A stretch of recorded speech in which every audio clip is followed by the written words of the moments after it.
മികച്ച പോലീസ് സംവിധാനത്തിന് പേരുകേട്ട സംസ്ഥാനമാണ് കേരളം. സ്കോട്ട്ലാൻഡ് യാർഡിനെ വെല്ലുന്ന അന്വേഷണ മികവുള്ള സേനയുടെ പേരാണ് കേരള പോലീസ്. പക്ഷേ ഇന്ന് പുറത്തു വന്ന ദൃശ്യങ്ങൾ കണ്ടത് കൊളോണിയൽ കാലത്തെ പോലീസിനെ പോലും നാണിപ്പിക്കുന്ന രംഗങ്ങൾ. കമ്മ്യൂണിസ്റ്റ് മുഖ്യമന്ത്രി പിണറായി വിജയൻ നേരിട്ട് ഭരിക്കുന്ന ആഭ്യന്തര വകുപ്പിൽ ഇത്തരം പുഴുക്കുത്തുകൾക്ക് എങ്ങനെ തുടരാനാകുന്നു എന്നതാണ് എൻ്റെ സംശയം.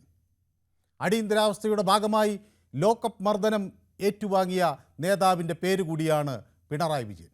രക്തം പുരണ്ട വസ്ത്രം നിയമസഭയിൽ ഉയർത്തിപ്പിടിച്ച് പോലീസ് രാജിനെതിരെ ആഞ്ഞടിച്ച നേതാവ് ഇന്ന് ആഭ്യന്തര വകുപ്പ് ഭരിക്കുമ്പോൾ ഈ നാട്ടിൽ ഇത് നടക്കാമോ?